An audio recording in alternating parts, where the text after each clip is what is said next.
नमस्कार दोस्तों, मैं श्री राम कुमार और आप सभी का आरडीएस क्लासेस पर स्वागत करता हूं। तो आज मैं आप लोगों को प्रश्नावली 5.3 के क्वेश्चन नंबर 4 से स्टार्ट करने वाला हूं।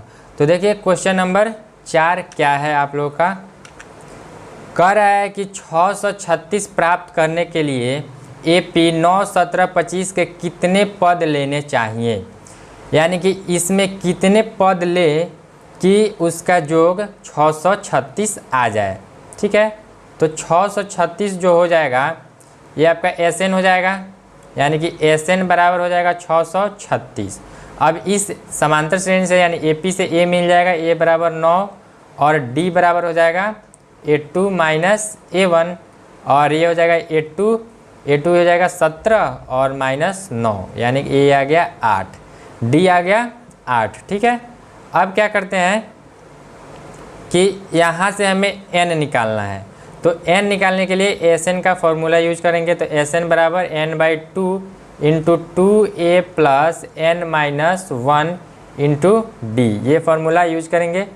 तो SN जो है आपका 636 दिया गया है, 636 बराबर n/2, 2A यानी कि 2 गुने 9 हो जाएगा plus n minus 1 into D कितना है तो 8,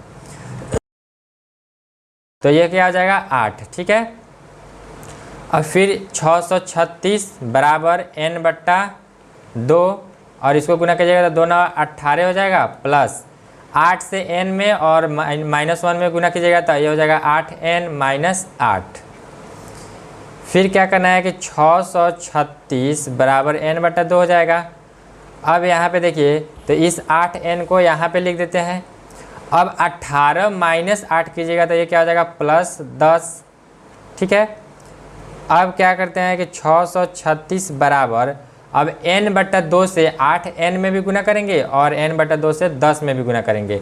तो यहाँ पे देखिए n/2 में अगर 8n से गुना करते हैं तो 2 चौका 8, यानी यहाँ पे हो गया n और यहाँ पे 4n, तो n इंटू 4n क्या हो जाता है 4n स्क्वायर, फिर प्लस n/2 गुने 10 करना है। तो यहाँ पे हो जाएगा n/2 गुने 10, तो 2 पचे 10, यानी यहाँ पे हो गया 5n। ठीक है, अब क्या करते हैं कि 636 को इधर लाते हैं, तो इधर क्या हो जाएगा माइनस में, यानी कि हो जाएगा 4n square plus 5n minus 636 बराबर 0। अब ये क्या हो गया कि द्विघात समीकरण हमारा आ गया। अब यहाँ से हम क्या करेंगे कि n का मान ज्ञात करेंगे। तो अगर आपने कल वाली वीडियो देखा होगा तो ये आप लोग आसानी से समझ पाएंगे, अन्यथा अगर नहीं देखा है तो पहले आप लोग उस वीडियो को देख कर आइएगा, तब इस वीडियो को देखिएगा कि अच्छा से समझ में आ जाए। ठीक है, तो चलिए इसको सॉल्व करते हैं। अब द्विघात समीकरण आ गया तो इसको क्या करेंगे कि श्रीधाराचार्य मेथड से हम लोग इसको सॉल्व करेंगे। तो श्रीधाराचार्य मेथड क्या होता है, n बराबर हो जाएगा यहाँ पे minus b plus minus root under b square minus 4ac बट्टा में यहाँ पे हो जाएगा 2a। अब देखिए यहाँ पे a b और c क्या हो जाता है, तो a जो होगा ये आपका n स्क्वायर का कोफिशिएंट होगा, यानी कि n का क्या हो जाएगा n स्क्वायर का गुणांक हो जाएगा। तो n स्क्वायर का गुणांक क्या है 4, तो यहाँ पे लिख लेते हैं कि a बराबर 4। और b क्या हो जाएगा n का गुणांक हो जाएगा, तो यहाँ पे n का गुणांक क्या है 5, तो 5 लिख देंगे। अब c तो हमारा अचर है, तो देखिए c क्या है, यहाँ पे हमें समीकरण को संतुष्ट करने के लिए यहाँ पे प्लस होना चाहिए, लेकिन यहाँ पे माइनस दिया है तो क्या करेंगे प्लस लिख कर और ये माइनस जो हो जाएगा ये अंदर चला जाएगा। तो यहाँ पे c बराबर क्या हो जाएगा माइनस 636, तो यहाँ पे लिख दीजिए माइनस 636। अब इस मान को इसमें पुट करते हैं। ठीक है, तो यहाँ पे हो जाएगा n बराबर माइनस b, अब b क्या हो जाएगा 5, तो 5 plus minus b square minus 4ac, यानी कि 5 का square minus 4 into 4 into minus 636। ठीक है, ये क्या हो जाएगा माइनस 636 बट्टा में 2 गुने 4। फिर आगे बढ़ेंगे तो n बराबर माइनस 5 प्लस माइनस, अब ये क्या हो जाएगा 5 25, यानी 5 का स्क्वायर क्या हो जाएगा 25। अब 4 गुने, यानी कि यहाँ पे माइनस है और यहाँ पे भी माइनस है, अब सब में गुना करना है तो माइनस माइनस क्या हो जाएगा प्लस, अब 4 गुने 636, तो 4 चौका 16 और 16 गुना 636, यानी कि 636 गुने 16, तो ये क्या हो जाएगा 6 36, ठीक है। 6 त्रिका 18, 3 21, 6 36 और 2 38, फिर ये हो जाएगा 636, 6 7 1 और 10, यानी ये क्या हो गया 10 176, फिर बट्टा में क्या हो जाएगा 8। अब फिर आगे बढ़ेंगे तो n बराबर -5 प्लस माइनस, और ये क्या हो जाएगा 25 प्लस 10 176, ये आपका हो जाएगा 6 5 11 7 2 9 1 10 2 10 201, 10 201 बट्टा में 8 हो गया, ठीक है। अब देखिए 10 201 का वर्गमूल क्या होगा, तो 10 102 का वर्गमूल आप यहाँ पे अगर निकाले 10 201 का, तो ये क्या हो जाएगा, इधर से 2 पेयर लीजिएगा और इधर 1 बच गया, तो 1 से भाग दीजिए, तो 1 मतलब 1 कट गया, यहाँ पे 1 जोड़ दिया जाता है तो 2 हो जाएगा, 1 कट गया। अब 0 2 उतारते हैं तो 0 2, अब यहाँ पे क्या 0 ही बैठाते हैं तो ये क्या हो जाएगा 20, जबकि यहाँ पे 2 दिया है तो क्या करते हैं इस पेयर को भी उतारते हैं तो 0 1, जब 2 पेयर एक साथ उतारे तो 0 यहाँ पे भी हो जाएगा, 0 यहाँ पे भी हो जाएगा। अब 1 अगर यहाँ पे लिख दे 1, ठीक है, तो 1 से भाग लग जाएगा तो यहाँ पे भी 1 आ जाएगा, यानी 201 कट गया, यानी कि 101 हमारा ये 10 201 का वर्गमूल आ गया, ठीक है। 10 201 का वर्गमूल क्या हो गया 101 आ गया, ठीक है। तो यहाँ पे n बराबर -5 प्लस माइनस, और यहाँ पे हो जाएगा 101 बट्टा में 8, ठीक है, बट्टा में क्या हो जाएगा यहाँ पे 8 हो जाएगा। अब क्या करते हैं कि n के मान निकालने के लिए इस प्लस को अलग करेंगे और माइनस को अलग करेंगे, तो यहाँ पे हो जाएगा n बराबर -5 प्लस 101 बट्टा 8, और फिर इधर करेंगे n बराबर -5 और -101 बट्टा 8। अब यहाँ पे क्या हो जाएगा -5 प्लस 101 कीजिएगा तो ये आ जाएगा 96 बट्टा में 8, और ये क्या हो जाएगा 12 8 96, यानी कि n बराबर आ गया यहाँ पे 12, और यहाँ पे देखते हैं तो ये हो जाएगा n बराबर -106 हो जाएगा, -5 और -101 -106 बट्टा में 8, 2 5 10 2 3 और 2 चौका 8, यानी कि -53.4 आ गया। और आप लोगों को पता है कि n क्या है, एक पदों की संख्या है, और पदों की संख्या ना कभी फ्रैक्शन में आएगा यानी कि भिन्न में, और ना ही निगेटिव में आएगा, तो ये तो आंसर हमारा नहीं होगा n का, यानी कि ये 12 क्या है पूर्ण संख्या है, यानी कि यही हमारा आंसर आ गया, n बराबर 12 आंसर आ गया, ठीक है। अब बढ़ते हैं नेक्स्ट क्वेश्चन की तरफ। नेक्स्ट क्वेश्चन हमारा है 5 नंबर। इसमें क्या कर रहा है कि किसी एपी का प्रथम पद 5 है, अंतिम पद 45 और योग 400 है, पदों की संख्या और सार्वंतर ज्ञात कीजिए। देखिए जो कह रहा है क्वेश्चन में उसको लिख लीजिए। प्रथम पद बोल रहा है यानी कि a बराबर 5 दिया है, अंतिम पद बोल रहा है यानी कि an बराबर 45 दिया है, और जोग पूछ रहा है यानी कि sn बराबर 400 दिया है। पदों की संख्या निकालना है यानी n बराबर व्हाट एंड d निकालना है तो d बराबर व्हाट। अब क्या करते हैं कि यहाँ से हम लिख लेंगे तो इससे पता चलेगा कि हमें निकालना क्या है। तो देखिए अगर यहाँ पे a दिया है और an दिया है, यहाँ पे sn दिया है, तो हम क्या करते हैं कि यहाँ पे sn का फॉर्मूला लगाएंगे n/2 और a प्लस an, क्योंकि sn दिया है, a दिया है, an दिया है, तो यहाँ से हम n का मान निकाल लेंगे, ठीक है। तो sn बराबर क्या हो जाएगा 400 बराबर n/2 और a है 5 प्लस an है 45, ठीक है।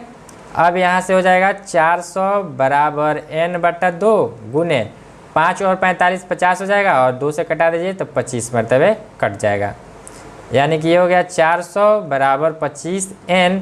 अब यहाँ से n का मान निकालिएगा तो इधर क्या है 400, इधर गुना में 25 है, इधर आएगा तो भाग में 25 हो जाएगा, तो 25 से अगर कटाइएगा तो ये क्या हो जाएगा 16 मरतबे कट जाएगा, ठीक है। देखिए 25 चौका 100, और यानी कि 25 से अगर 100 को कटाते हैं तो 4 मरतबे कटता है, अगर 400 कटाएंगे तो 4 चौका 16, यानी n बराबर 16 आ गया, ठीक है। अब फिर क्या कर रहा है d निकालने के लिए, तो d निकालने के लिए क्या करेंगे कि an का यूज करेंगे। क्योंकि हमें ए पता है, एन पता है और ए एन भी पता है, तो यहाँ से हम लोग डी निकालेंगे।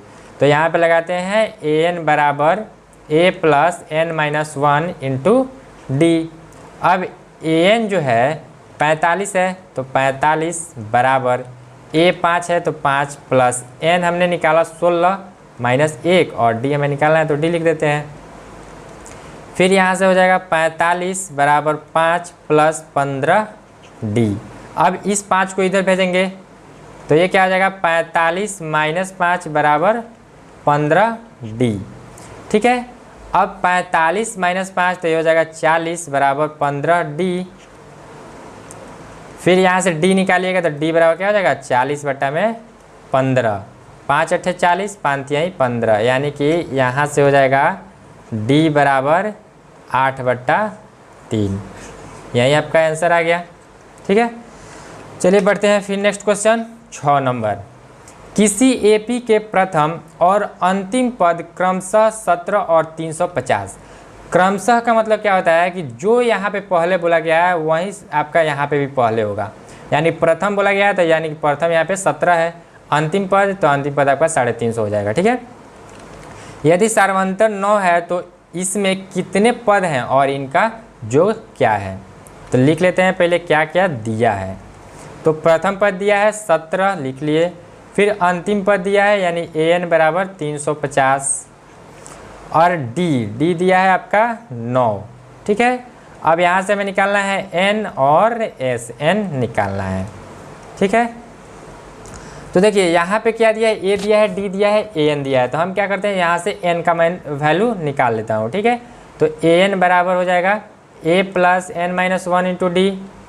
ठीक है, अब यहाँ पे ए एन दिया है 350 बराबर ए दिया है 17 प्लस एन निकालना है, तो इसको एन माइनस 1 रहने देते हैं, और डी दिया है 9 तो 9 से गुना हो गया। ठीक है, अब फिर यहाँ पे देखिए 350 हो जाएगा, यानी 350 बराबर 17 प्लस 9 से गुना कीजिएगा एन में तो 9 एन हो जाएगा, माइनस 9 से 1 में तो 9 हो जाएगा। फिर यहाँ पे 350 बराबर, अब देखिए यहाँ पे क्या हो जाएगा 17 माइनस 9, यहाँ पे हो जाएगा 8 प्लस 9 एन है तो 9 एन। अब क्या करते हैं कि इस 8 को इधर भेजते हैं, तो 350 माइनस 8 बराबर 9 एन। ठीक है, तो ये हो जाएगा 350 माइनस 8 कीजिएगा तो ये हो जाएगा 342 बराबर 9 एन। अब यहाँ से एन का वैल्यू निकालिएगा तो हो जाएगा एन बराबर 342 बट्टा में 9। अब 9 से कटाइए तो क्या हो जाएगा 9 त्रिका 27 और 9 अठे 72, यानी एन बराबर आ गया 38। ठीक है, एन बराबर क्या आ गया 38। अब जब n बराबर 38 आ गया तो हमें एस एन का मान निकालना है, यानी कि यहाँ पे एस 38 यानी एस 38 का मान निकालना है। तो एस 38 बराबर क्या हो जाएगा n/2 होता है तो n/2 यानी कि 38 बट्टा में 2 हो जाएगा। और उसके बाद क्या करते हैं a प्लस ए एन लगाते हैं, क्योंकि यहाँ पे a पता है 17 और ए एन पता है 350, तो यहाँ पे फॉर्मूला लगाते हैं a प्लस ए एन का, यानी कि 17 प्लस 350 हो जाएगा। ठीक है, अब यहाँ से एस 38 बराबर 2 से कटाइएगा तो ये 19 हो जाएगा, और गुना 17 और प्लस 350 ये हो जाएगा 367। अब क्या करते हैं कि 19 गुने 367 करेंगे, तो 367 में 19 से गुना कीजिए तो क्या हो जाएगा 9 7 63, 9 6 54 और 6 60, 0 हो जाएगा, 9 त्रिका 27 और 6 33, फिर 367, 3 7 9 6, यानी यहाँ पे क्या हो जाएगा 6 9 7 3, यही आपका आंसर हो गया। ठीक है, फिर देखिए 7 नंबर क्वेश्चन है। 7 नंबर क्या कह रहा है कि उस एपी के प्रथम 22 पदों का योग ज्ञात कीजिए जिसमें डी बराबर 7 है और 22वां पद 149 है। यहाँ पे देखिए, यहाँ पे कह रहा है कि 22 पदों का योग ज्ञात करना है, यानी कि यहाँ पे लिख लेते हैं कि एस 22 हो जाएगा। योग पूछ रहा है तो यहाँ पे एस लगाएंगे, तो 22 पदों का योग हमें निकालना है। ठीक है, अब जिसमें डी दिया है 7 तो डी बराबर 7, और देखिए यहाँ पे क्या कर रहा है कि 22वां पद 22वां पद यानी कि A22, जैसे कि हम लोग 7वां पद करते तो A7, 12वां पद तो A12, वैसा ही A22 जो है ये आपका दिया है 149।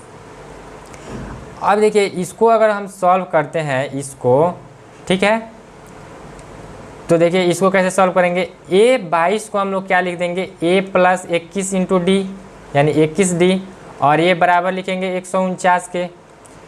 अब यहाँ से क्या करेंगे कि A + 21 × D का मान कितना दिया है 7, तो यहाँ पे लिखेंगे 7 और बराबर 149। फिर A हो जाएगा प्लस 7 × 7 और 7 दूना 14 बराबर 149। अब यहाँ से A का मान निकालिएगा तो A बराबर क्या हो जाएगा 149, और यहाँ पे यहाँ पे प्लस 147 इधर आएगा तो माइनस 147, तो A बराबर हो जाएगा 2।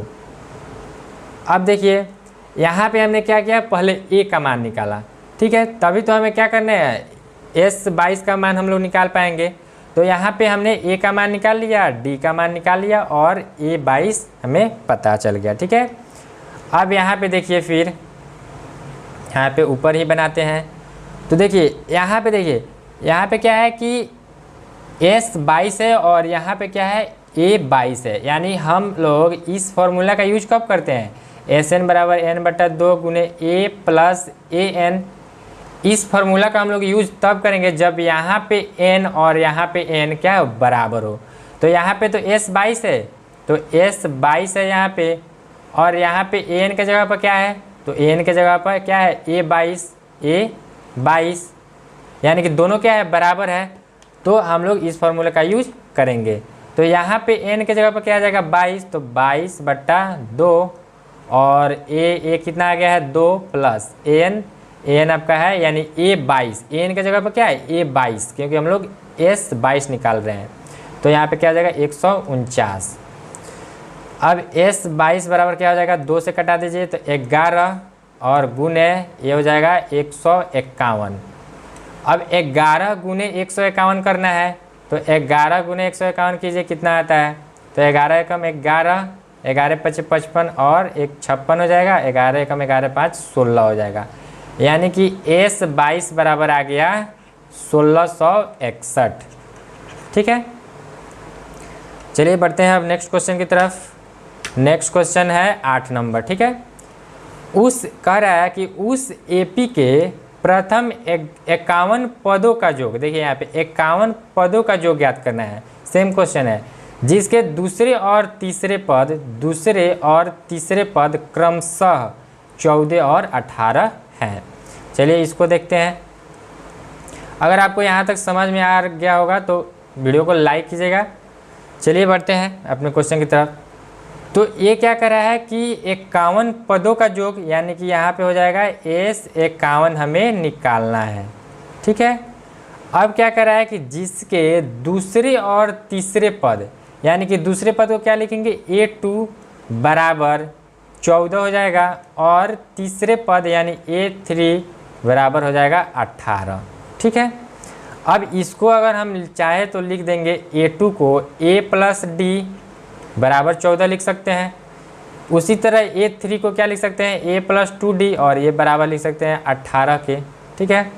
अब इसको समीकरण 1 मान लेंगे, इसको समीकरण 2 मान लेंगे, ठीक है।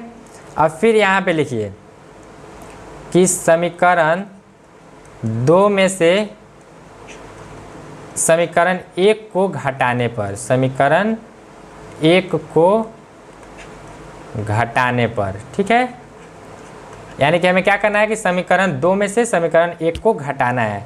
तो यहाँ पे समीकरण 2 क्या हो जाएगा A + 2D बराबर 18, और यहाँ पे हो जाएगा A + D बराबर 14। अब चूँकि घटाना है तो साइन चेंज होगा, तो यहाँ पे माइनस हो जाएगा, माइनस हो जाएगा, माइनस हो जाएगा, तो A यहाँ पे प्लस हो गया, A माइनस हो गया, कट जाएगा। अब 2D - 1D कीजिएगा तो यहाँ पे क्या हो जाएगा D, और बराबर 18 में से 14 घटाइएगा तो क्या हो जाएगा 4, यानी कि D बराबर क्या आ गया 4, ठीक है। अब इस D के मान को किसी एक समीकरण में हम लोग रखेंगे जिससे कि A का मान पता चल जाएगा। तो D के मान को समीकरण 1 में रखते हैं, तो यहाँ पे लिखेंगे D के मान को समीकरण 1 में रखने पर, समीकरण 1 में रखने पर, ठीक है। तो समीकरण 1 क्या है, a प्लस डी बराबर 14। तो यहाँ पे क्या हो जाएगा, a प्लस डी आ गया है हमारा 4, तो 4 इक्वल टू 14, और यहाँ से a का मान निकाल लीजिएगा तो 14 माइनस हो जाएगा इधर आके 4, और यहाँ से a बराबर आ गया 10। अब जब a बराबर आ गया 10 तो हमें क्या करना है कि अब हमें क्या करना है कि S51 निकालना है। तो S51 निकालने के लिए क्या करेंगे कि S51 निकालना है। तो यहाँ पे क्या है, n बराबर कितना है, 51 आ गया है, ठीक है। तो हम क्या करेंगे कि यहाँ पे फॉर्मूला लगाते हैं, Sn बराबर n/2 गुने 2a plus n-1 into D. अब Sn के जगह पर क्या लिखेंगे, S51, ठीक है, और बराबर n के जगह पर क्या हो जाएगा 51, तो 51/2, फिर 2 गुने a कितना हम लोगों ने अभी निकाला 10, तो यहाँ पे 10 हो जाएगा, प्लस n51 माइनस 1 और d हमने निकाला है 4, तो गुने 4, ठीक है। फिर आगे बढ़ते हैं, तो ये हो जाएगा S51 बराबर 51/2, 2 गुने 10 हो जाएगा 20, प्लस अब देखिए 51 माइनस 1 की जगह तो हो जाएगा 50 और गुने 4। फिर यहाँ से बढ़ते हैं, तो S51 बराबर 51/2 और ये हो जाएगा 20 प्लस 5 का 20 यानी कि ये हो जाएगा 200। फिर S51 बराबर हो जाएगा 51/2 और गुना 20 और प्लस 200, ये क्या हो जाएगा 220, 2 से कटा दीजिए तो ये हो जाएगा 110, ठीक है। अब यहाँ पे क्या हो जाएगा क्या कि S51 बराबर इसको गुना कर दीजिए, 51 गुने 110, ठीक है। तो 51 गुने 11 कीजिएगा तो यहाँ पे हो जाएगा 0 है तो 0 लिख दीजिए, और 51 गुने 11 कीजिए तो ये हो जाएगा 11 एकम 11, 11 पच्चे 55 और 1 56, यानी कि 5610 आपका आंसर आ जाएगा, ठीक है। चलिए देखते हैं आगे। तो आज के लिए इतना ही रखते हैं। उम्मीद करते हैं कि आप लोगों को पूरा क्वेश्चन समझ में आ रहा होगा। यदि आपको समझ में आ रही है तो वीडियो को लाइक कीजिएगा। अगर अभी तक चैनल को सब्सक्राइब नहीं किया है तो चैनल को सब्सक्राइब कर लीजिएगा और बेल आइकन को ऑल पे सेट कर लीजिएगा, ताकि मेरी वीडियो या हमारी वीडियो आप तक पहुंच सके, ठीक है। तो चलिए मिलते हैं नेक्स्ट वीडियो में। स्वस्थ रहिए, मस्त रहिए और पढ़ाई में व्यस्त रहिए। जय हिंद, जय भारत।